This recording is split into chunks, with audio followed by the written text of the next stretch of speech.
perguruan Diniah Puteri.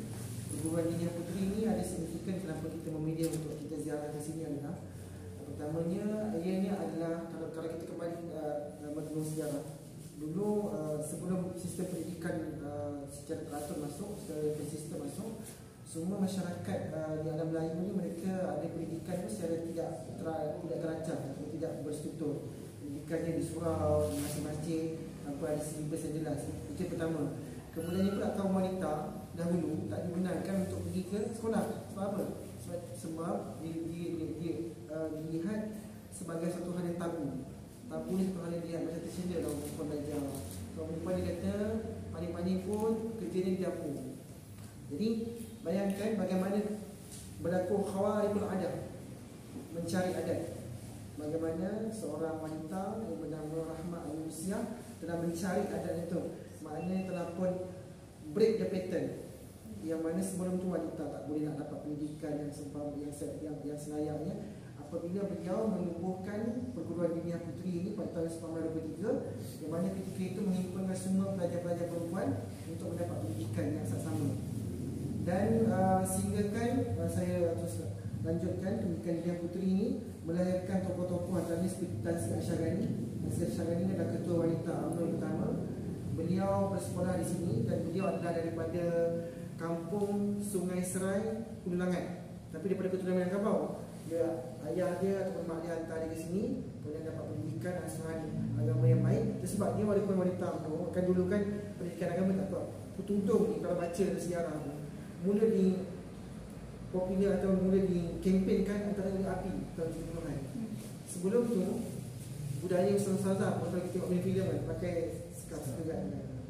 Jadi bayangkan ini telah digerakkan oleh pimpinan-pimpinan daripada APIM ketika di Universiti Malaya. Tapi sebelum tu lagi, contoh Tan Sri Asyarghani dah mula mengenakan tudung, walaupun mungkinlah tak rasa semula seperti mana lihat hari ini. Tapi beliau kerana mendapat asuhan daripada perguruan Diniah Puteri. Dan ini tahun bila? Tahun 1929. Dah lengkap dengan pakaian tudung labuh. Yang mana pakaian tudung labuh ni saya rasa dia je 10 tahun, 15 tahun, 20 tahun baru ni. Tapi ini telah 80 tahun dahulu telah pun diamalkan dan ditanamkan di sini. Jadi antara tokoh-tokoh lain seperti Tan Sri Asyarghani, ada juga yang ni Datin Sakinah Junaid. Datin Sakinah Junaid ni kalau pernah dengar, isteri kepada Dato' Asri, Dato' Asri Presiden PAS. Jadi Datin Sakinah Junaid ni adalah anak kepada Syekh Junaid Tola yang merupakan ulama di Padang Rengas, yang mana di Padang Rengas ada sebuah sekolah yang dinamakan Diniah Puteri Padang Rengas. Saya dah pergi lah masa kagum sebab program di situ. Dia ni diasaskan oleh Datin Sakinah Junaid kerana beliau adalah alumni daripada perguruan Diniah Puteri.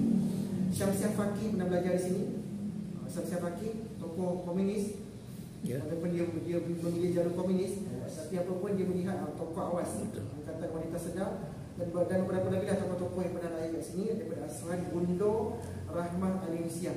Baik, Rahmah Al-Nusiah ni adalah adik kepada siapa? Zainuddin Labai Al-Nusi. Zainuddin Labai ni pula, Zainuddin Labai ni adalah sahabat sama dengan Haji Rasul. Haji Rasul ni adalah ayahnya Hamka. Zainuddin Labai ni dengan Haji Rasul pulang daripada Makkah menerima asuhan daripada Syekh Al-Khatib Al-Minangkabawi. Mereka ni berkumpul di Surau Jabatan Besi. So Jabatan Besi ni kita dalam ni kita tengok Surau Jabatan Besi ni lah, kalau ada yang minat menulis tentang tesis kan, nukleus kepada kebangkitan Islam ataupun gerakan Islam tadi di Minangkabau. Barulah tersebar ke Diniah Puteri, tersebar ke Muhammadiyah, Madrasah Aliyah Kuliatul Mubalighin, tersebar ke Tawalid-Tawalid yang saya pernah bunyi, rata-rata alam termasuklah ke Gontor. Yang mana Gontor, apa ni Gontor ni? Terkejut. Oh lagi pula.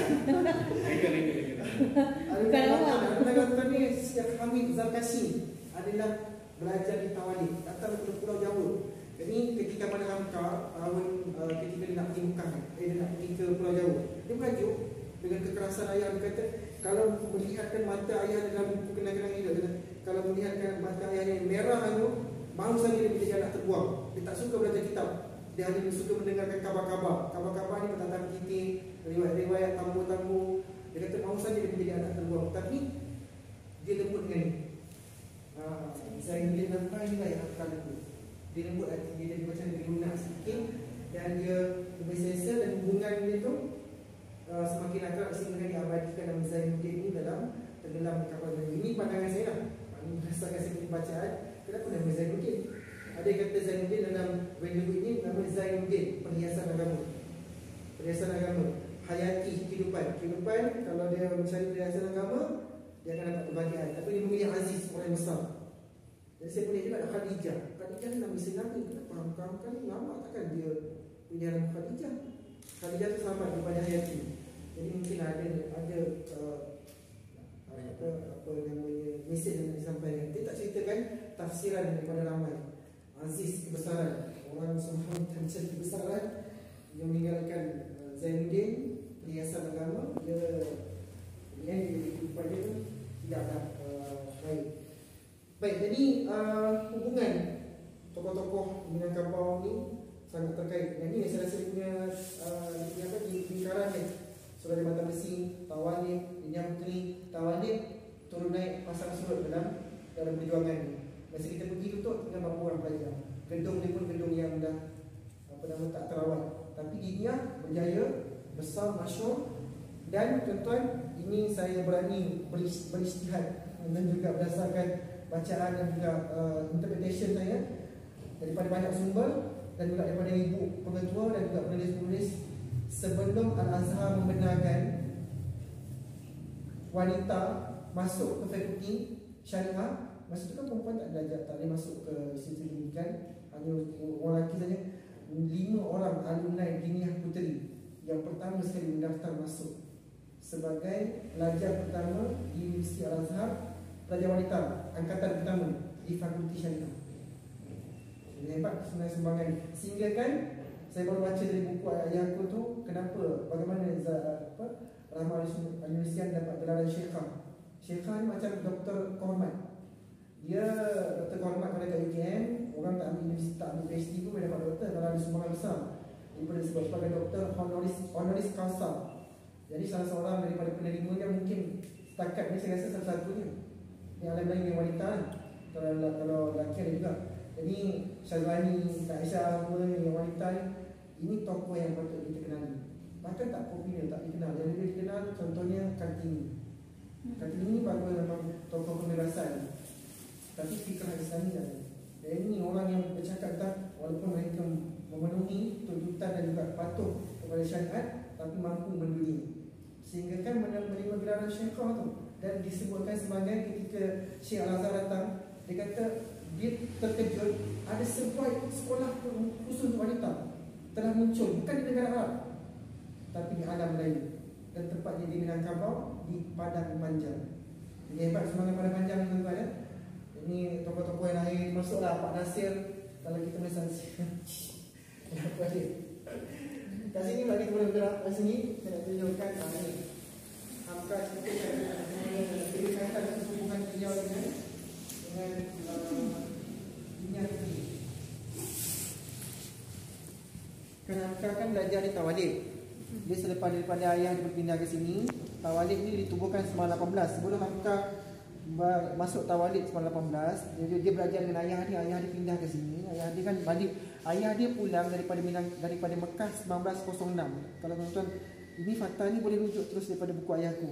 Hamka lahir 1908, maknanya umurnya hanya 6 tahun. Dia telah pindah ke Padang Panjang.